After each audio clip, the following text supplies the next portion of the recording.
Hello' everyone, বহুত দিনৰ মূৰত আপোনালোকৰ মাজলৈ পুনৰবাৰ আহিলোঁ। আজি লৈ আহিছোঁ ঘৰতে সহজে বনাব পৰা লালমোহনৰ পদ্ধতি।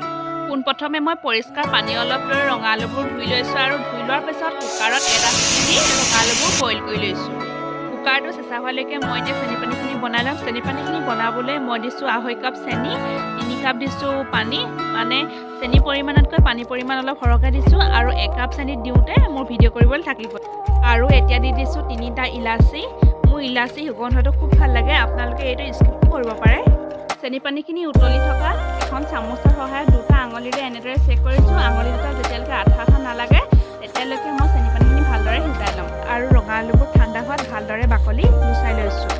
আৰু মই এতিয়া গিলাচৰ পিছ অংশৰে ৰঙা আলুবোৰ ভালদৰে ভাঙি লৈছোঁ, যাতে ৰঙা আলুবোৰত অলপো গুটি ৰৈ নাযায়।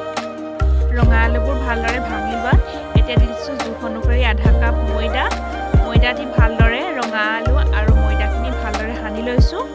সানি লোৱাৰ পাছত এতিয়া দি দিছোঁ 1/2 চামুচ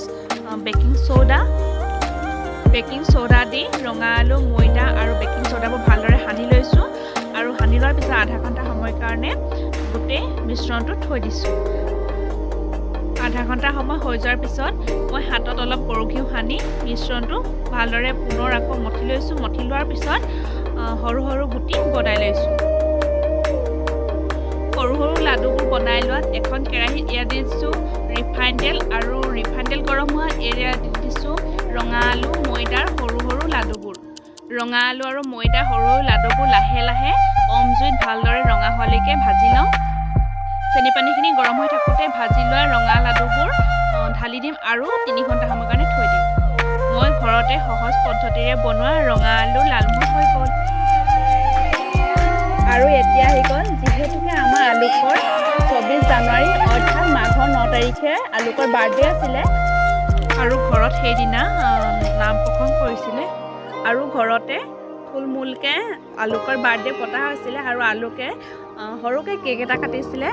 ভাবিছোঁ ইউটিউবৰ মাধ্যমেৰে মই আজি এই ভিডিঅ'টো থৈ দিওঁ, যিহেতুকে আলুকে ডাঙৰ হ'লে এইটো চাব পাৰিব।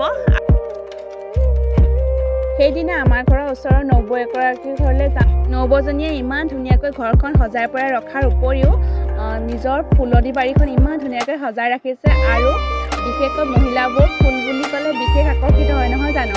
আৰু নবৌৱে ফুল এটা দুটা বিক্ৰীও কৰে আৰু নিজেও স্বাৱলম্বী হয়। সঁচাকৈ সেইদিনা নবৌ ঘৰলৈ গৈ ভাল লাগিল আৰু ময়ো সেইদিনা ফুলবোৰৰ নামবোৰ শিকিলোঁ। সেইদিনা নবৌ ঘৰলৈ গৈ মোৰ কিন্তু ভাল লাগিলে আৰু ময়ো 2টামান ফুলৰ পুলি নবৌৰ পৰা লৈ ল'লোঁ। আজিৰ এই ভিডিঅ'টো ইমানতে সামৰিছোঁ। যদি মোৰ ভিডিঅ'টো চাই ভাল লাগিলে like, comment, share and subscribe কৰি নাপাহৰিব।